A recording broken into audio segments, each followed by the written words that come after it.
O medo da solidão não é uma coisa que acontece só com os velhos, e muito menos é uma coisa recente dos tempos modernos. O medo da solidão pode acontecer em qualquer momento da nossa vida, principalmente na adolescência, que é uma fase muito grande de incertezas, se a gente estiver falando especificamente de pessoas que sofrem abusos ou até mesmo de bullying na escola. O medo da solidão também é algo que é muito antigo, muito antigo. Não é à toa que nós um dia saímos da caverna e nos juntamos em tribos, aldeias, cidade e fizemos a raça humana ser o que a raça humana é. Nós somos o que somos, nós temos a potência que nós temos, porque nós temos essa vontade de estar juntos, de nos conectar. Os humanos são os humanos porque nós somos um animal social. Se você olhar alguns dos momentos mais sinistros da história, alguns momentos mais perigosos da história, foram momentos onde a gente se separou, foram momentos onde a gente não tinha essas conexões. O ser humano é um animal que sempre busca por conexão,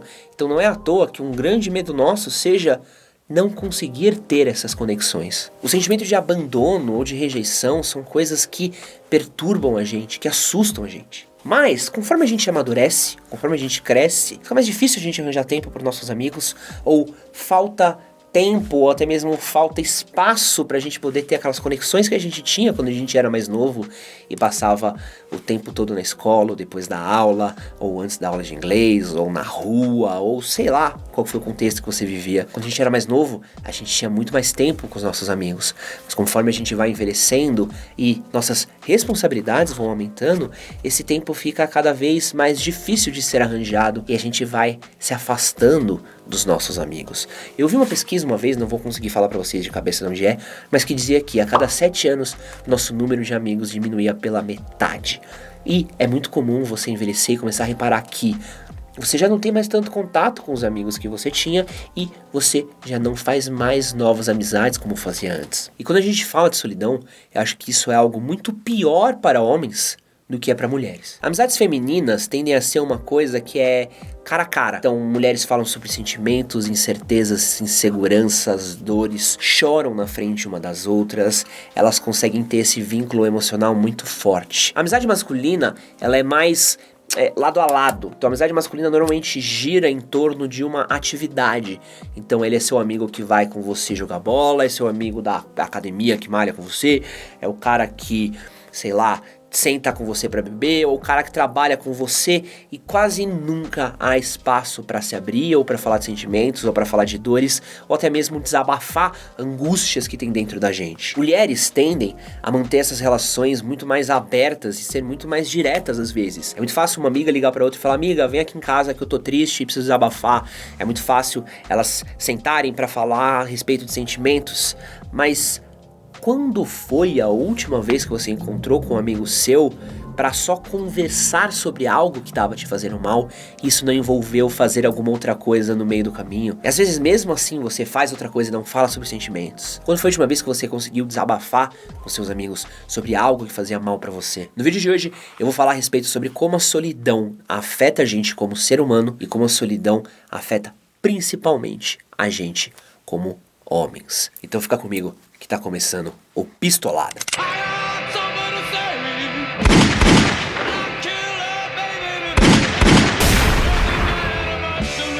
Antes de começar esse vídeo daqui, gostaria de agradecer a você pelo seu carinho, pela sua audiência. Gostaria de pedir pra você deixar um like nesse vídeo, porque um like ajuda muito a gente. E se você puder fazer a gentileza aí, por favor, compartilhe esse vídeo aí no grupo do WhatsApp.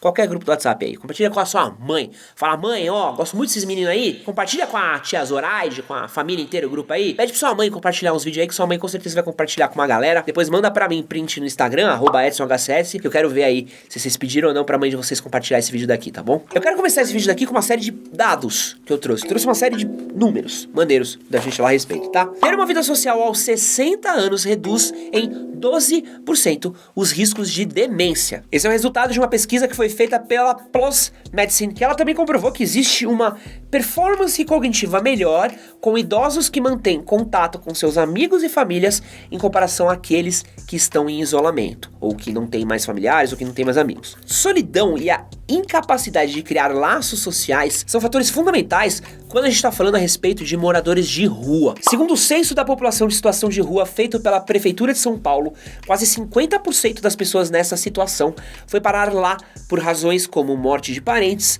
brigas entre familiares e amigos. E aí, eu tava lendo uma série de estudos que diz que o sujeito é levado a essa situação a partir de uma ruptura sucessiva de vínculos nas diferentes áreas da vida, como família, trabalho, a comunidade em que vive e a vida afetiva mais íntima. Então, ou seja, o cara tem uma briga muito forte, o cara acaba se isolando, o cara acaba tendo uma treta muito forte e acaba indo parar em situação de rua. Caso você não saiba, os homens são 85% da população de moradores de rua. E para terminar, a solidão está relacionada a 50% dos suicídios no mundo. Tem um cara que se chama John Cacioppo, não sei como é que fala. Ele é pesquisador da Universidade de Chicago e ele é autor do livro Solidão. Nas pesquisas e nos estudos dele, ele diz que o isolamento, ele faz com que as pessoas percam a vontade de fazer coisas, percam o senso de propósito na vida delas, o que é algo muito perigoso, não só como indivíduos, mas também para a sociedade em si. O medo da solidão é algo que acontece entre homens e mulheres, mas com homens existe um fatorzinho um pouquinho diferente que é, ao mesmo tempo que a gente tem medo de ficar sozinho, de morrer sozinho, de acabar sendo abandonado, a gente acaba criando uma armadura que impede o mundo de ver quem a gente é, que impede a gente de expressar para o mundo esse nosso medo. Muitos homens enfrentam uma luta gigante para conseguir expressar seus sentimentos, expressar suas dores, expressar as angústias deles para amigos, para pessoas que eles já conhecem. Para pessoas que eles não conhecem ainda, essa dificuldade é muito maior. E aí isso vai ficando cada vez mais difícil, principalmente a partir dos 25 anos, que é quando normalmente você já saiu da escola, já saiu da faculdade, já está no seu trabalho, e você tende a conhecer menos pessoas e se conectar menos com elas. E aí você acaba não conseguindo passar da fase inicial, que antes era meio que natural de acontecer. É muito fácil você fazer amigo na escola, porque vocês estão juntos todos os dias, vocês estão conversando todos os dias, e uma hora meio que clica. Às vezes no trabalho você não tem esse tempo para ter essa amizade, para ter essa conexão, para ter esse senso de amizade, de companheirismo. É muito comum a gente ver conteúdos masculinos que romantizam a solidão, que dizem que a solidão é o melhor caminho para o homem, que o homem não precisa de esposa, de namorada, não precisa de amigos, não precisa de sociedade, que o homem sozinho é um homem forte.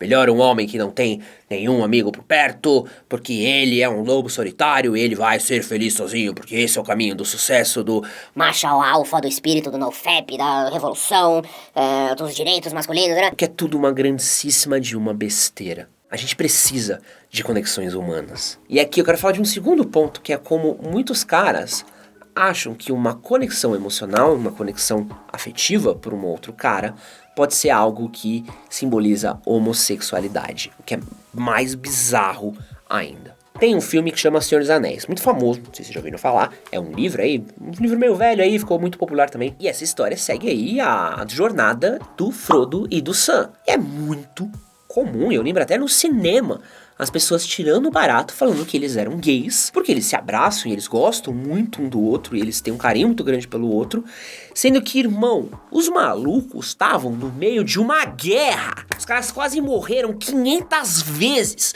Os caras saíram na mão com orc, com troll, com nasgo, com aqueles bicho de asa que fazia uns barulhos estranhos. Mano, os caras entraram na montanha que pegava fogo e tinha um olho flutuante. E eles passaram por tudo isso com um carinho muito grande. É óbvio que um se preocupa pelo outro, eles queriam uma coisa ali de irmão. Só que quando eles se abraçam, é óbvio que você vai ver os caras falando olha lá, boiola. A gente não consegue ter a maturidade de entender que você ter um irmão de guerra não significa que você é gay.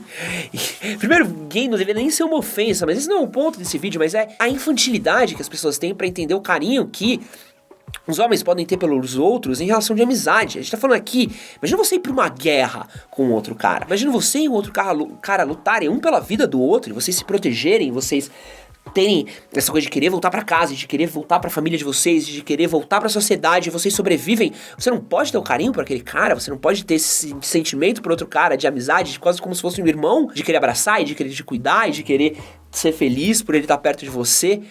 Onde que isso é ser gay? Porque parece que pro homem heterossexual, o único momento que ele tá liberado a expressar carinho pros amigos dele é quando ele estiver loucão, bebaço. Quando ele estiver bebaço, pode abraçar, pode beijar, pode falar que ama, tá, te amo, caralho, filha da puta. Aí tá liberadaço. Mas a partir do momento que a ressaca passou, está proibido de expressar carinho pelas pessoas que estão com você por perto, que gostam de você e que lutariam até a morte por você. Porque você é homem pra caralho. Não existe nenhum tipo de amizade ou relacionamento sincero sem vulnerabilidade. A vulnerabilidade é quando a gente se abre para outra pessoa entender quem a gente é. É a gente tira a máscara que a gente apresenta pro mundo, para outra pessoa entender quais são nossas falhas, quais são nossos medos, quais são nossos anseios, quais são as coisas que preocupam a gente. Eu já fiz um vídeo falando só sobre vulnerabilidade. Só você clicar no card aqui em cima que eu acho que você vai conseguir aprofundar um pouco mais esse assunto. Mas por que tudo isso acontece? Muitos caras só conseguem afirmar a masculinidade deles expressando uma possível falta de masculinidade nos outros. Então você faz um bullying com um colega na escola porque ele tá vestido com uma roupa diferente, fala que fulano fala fino por ser ele não é homem, brinca com a camiseta do seu tio, você brinca com seu pai que tem que fazer exame de toque de próstata, você faz um react a um outro canal do YouTube reclamando que o cara não age como um macho alfa. Você faz esse tipo de coisa porque parece que você só consegue afirmar a sua masculinidade se você se botar num papel acima e falar que todo mundo não é homem suficiente como você é, o que demonstra uma grandíssima de uma insegurança, porque afinal de contas, se você é tão homem masculino assim, você não precisaria apontar para o universo que eles não são homens masculinos como você, ou pelo menos não deveria se importar, e isso acaba criando quase como se fosse um distanciamento entre a gente, porque você não quer se mostrar frágil e vulnerável para seus amigos, você não quer ser um alvo de bullying, você não quer demonstrar alguma coisa que possa ser voltada contra você, porque você tem medo de ser zoado, você não se abre, porque você tem medo de ser chamado de menos homem pelos seus amigos. Isso faz com que a gente não se comunique direito e isso faz com que a gente se isole do mundo. E o isolamento e a solidão enlouquece a gente. Quero contar uma história muito legal que eu li numa super interessante um dia desses. Em 1973, teve esse cara chamado Robert King, que ele foi preso, ele foi pra cadeia, ele participou de uma rebelião que teve lá dentro e ele foi mandado pra solitária. Ele ficou numa cela que tinha 2 metros por 2 metros por 30 anos. Ele só podia sair daquela cela por 1 hora por dia e ele não podia se comunicar com ninguém nessa 1 hora que ele saía da cela. Ele ficava numa outra cela que tomava sol e voltava para dentro da solitária. Ele recebia a comida dele por baixo da porta e ele não se comunicava com ninguém. Ele saiu da cadeia quando ele tinha ali 59 anos de idade. E o que aconteceu com ele? Ele simplesmente não conseguia mais lembrar das coisas. Ele não conseguia mais lembrar de caminhos para lugares. Ele chegou num estado degenerativo tão grande que ele não conseguia mais reconhecer rostos de pessoas. Ele não conseguia saber que uma coisa era um rosto. Pensa nisso, você olhar para um rosto e não entender que aquilo é um rosto. Ele acabou virando um estudo muito conhecido da neurocirurgia, porque nunca nenhum homem tinha ficado tanto tempo isolado assim. E ele acabou sendo estudado, e ele ainda é estudado até hoje, os casos dele. É muito comum pessoas que ficam presas em solitárias nas cadeias enlouquecerem. O isolamento, ele afeta o nosso hipocampo, que é uma parte do nosso cérebro que é responsável pela formação de memórias. Ele ainda desregula a parte do nosso corpo que é responsável por como a gente lida com o medo e a ansiedade. E para piorar, o isolamento e a solidão fazem com que nossos neurônios não formem mais tantos laços como eles fariam normalmente. Ou seja, a solidão faz mal para o nosso cérebro, para o nosso corpo, para o nosso estado de saúde. Ficar sozinho pode fazer muito mal para você. E é claro que eu fiz um monte de apontamento. E aí, como é que a gente resolve isso? Eu resolvi pensar algumas coisinhas rápidas de como a gente pode combater a solidão. A gente combate a solidão, às vezes, participando de uma atividade física simples. Cara, vai fazer um esporte com seus amigos, vai fazer alguma coisa que você se conecte com as pessoas. Vai jogar uma bola, vai participar de um esporte coletivo, vai participar de uma modalidade coletiva, vai participar de um grupo de corrida, algo onde você conheça pessoas que têm o mesmo interesse que você. Vai participar de uma atividade intelectual, algo que conecte pessoas, um curso, uma aula, um hobby, uma aula de fotografia, uma aula de pintura, algo que você conheça pessoas pessoalmente. Talvez em 2020 isso seja um pouquinho mais difícil, mas é uma dica boa para você pensar, se conectar com pessoas e conectar com conversas e ter esse vínculo e poder conhecer gente nova, fazer amizades novas. Também, outra coisa muito importante é você saber manter as suas amizades velhas, manter aquelas pessoas que você tem um carinho muito grande. Manda uma mensagem pro amigo seu que você não vê faz tempo. Esses dias eu lembrei de um amigo meu, o querido Fi, o Vinícius Hamburgo. Morro saudade desse moleque, velho. A gente quase se morreu um monte de vezes, um monte de merda que a gente fazia quando era moleque na faculdade, mas era muito divertido, cara. E aí eu lembrei dele, falei, pô, preciso mandar uma mensagem pra ele que eu tô morrendo de saudades dele, velho. Por que eu fiquei tanto tempo sem falar com ele? E, mano, a gente precisa ter esse hábito de falar com as pessoas, de manter o contato. A gente vai envelhecendo, a gente vai se isolando, e isso é muito triste. A gente tem a ilusão de que a internet conecta a gente das pessoas, mas é uma coisa muito falsa, porque a gente acha que só porque a gente tá vendo no Facebook e no Instagram tudo que a pessoa tá fazendo todo dia, que a gente tem um laço íntimo com ela, quando a gente na verdade não tem. Não tem. Um laço íntimo é contato diário, é abertura, é falar de medo, de anseios, desse tipo de coisa, irmão. E pra terminar, eu quero falar aqui de uma frase que eu li no mesmo artigo da Super Interessante que eu citei aqui, que é uma frase muito maneira, que é assim: nós somos animais sociais. Em estado selvagem, a gente só sobrevive em grupo. Um tigre na selva sobrevive muito bem sozinho. Um ser humano desgarrado e sozinho na selva tende a virar comida do tigre. Meu nome é Edson Castro, esse é o Pistolada. Valeu!